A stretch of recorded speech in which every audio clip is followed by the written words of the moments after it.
This is Pulse of Africa, the face and voice of Africa.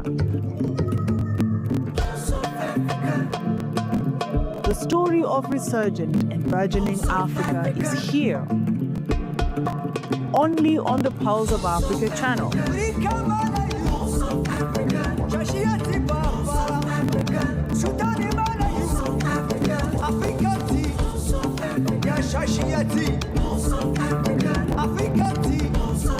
Pulse of Africa, the face and voice of Africa.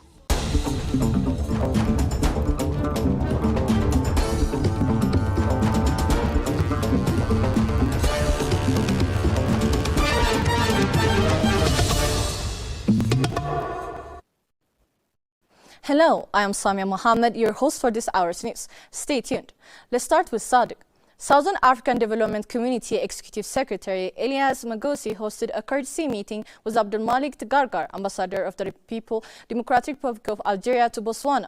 The meeting took place at the SADC Secretariat headquarters in Gaborone, Botswana. During the visit, Ambassador Tgargar formally presented his letters of credence to the SADC Executive Secretary, marking an important milestone in SADC-Algeria relations.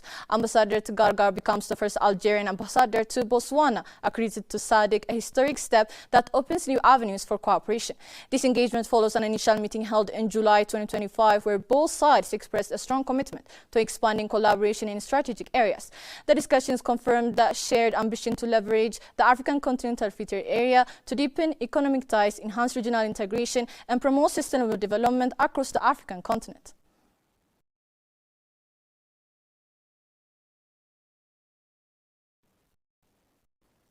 At the 2025 Africa Investment Forum, Ethiopia's Minister of Finance Ahmed Shidi highlighted the critical role of regional integration in accelerating Africa's economic transformation and attracting large-scale private capital. Speaking at the ministerial dialogue on accelerating private investments through conducive, enabling environment, he stressed that scale, connectivity, and market access are now essential factors shaping investor confidence across the continent.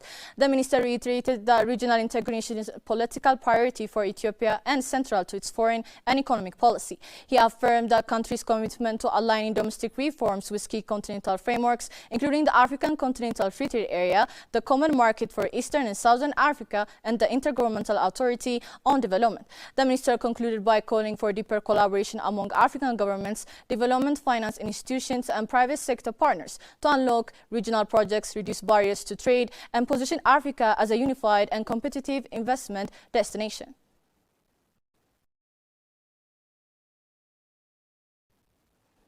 Togo was elected on Monday to join UNESCO's World Heritage Committee, where it will serve for the 2025 and 2029 term. As a member of the committee, the West African nation will take part in annual meetings on the use of the World Heritage Fund and on the allocation of financial assistance requested by member states. It will also help decide which new sites are added to the World Heritage list and, when necessary, which sites are removed. Togo is committed to being Africa's voice and to working for better geographical and thematic representation on the World Heritage list, as well as promoting innovative approach to site conservation and management. Foreign Minister Rabat said after the vote, the election comes as Togo steps up efforts to develop its tourism and cultural sectors. Several initiatives are underway to protect historical sites, including Kotumaku, which is on UNESCO's World Heritage list.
Construction of the deep-sea port in Bagamoyo in eastern Tanzania will officially begin in December, according to statements by the chief government spokesperson reported by local media outlets. The project, first unveiled over decades ago, is considered one of the country's most significant port initiatives. The Bagamoyo port is designed to eventually handle volumes 2 times greater than the port of Dar es Salaam. It's planned to have 28 berths, with 14 to be built in the first phase. With a stated depth of 20 meters, the infrastructure will be able to accommodate new generation vessels, including container ships. Tanzania signed a framework agreement in 2013 with China Merchants Holdings International and Oman State General Reserve Fund for the construction of the complex.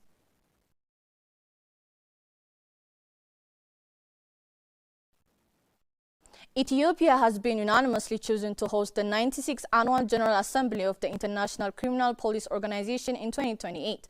The decision was made during the 93rd Interpol General Assembly held in Marrakech, Morocco. 3 months earlier, Ethiopia had also been selected to host the 27th Interpol Africa Regional Conference in 2027, following the 26th Africa Regional Conference held in Cape Town, South Africa. Hosting the 96th Interpol General Assembly offers Ethiopia several benefits, including the opportunity to showcase its commitment to global security cooperation, strengthen its international ties, and boost its tourism and hospitality sectors, as delegates from approximately 160 countries are expected to attend. The 93rd General Assembly, gathering representatives from all 196 member countries, is underway from November 24 to 27, 2025 in Marrakech, Morocco.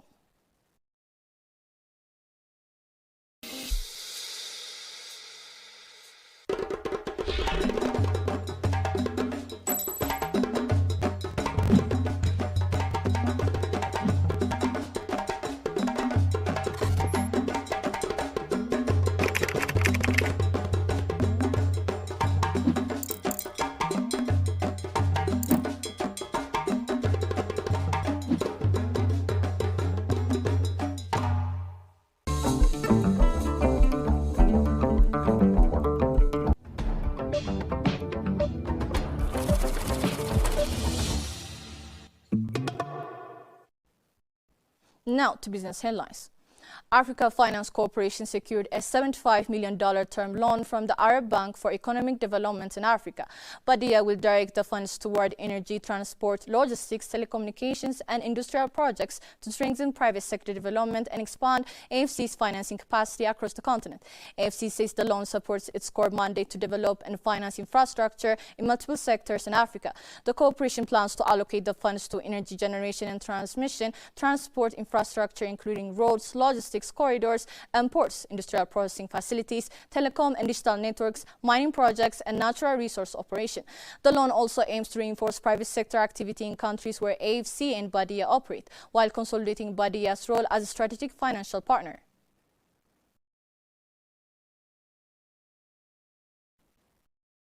The Trade and Development Fund, a member of TDB Group and the World Bank Group, announced that they signed 5 grant agreements totaling $10.8 million under the Ascent program.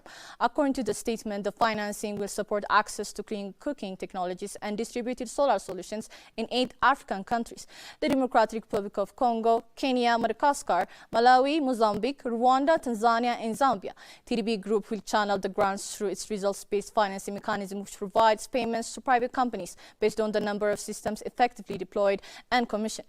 The program expects to fund the installation of over 350,000 systems, including home solar kits, clean cooking stoves, and other distributed renewable energy technologies. The initiative should reach around 1.8 million beneficiaries.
Now to sports news.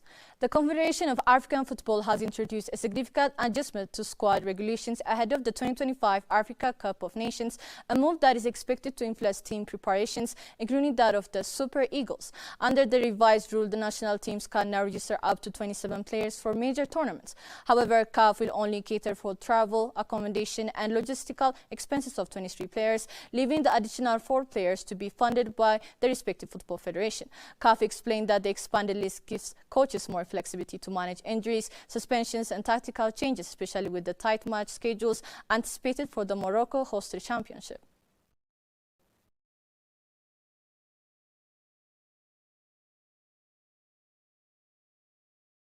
That's all for this time. Thank you for tuning in, and goodbye.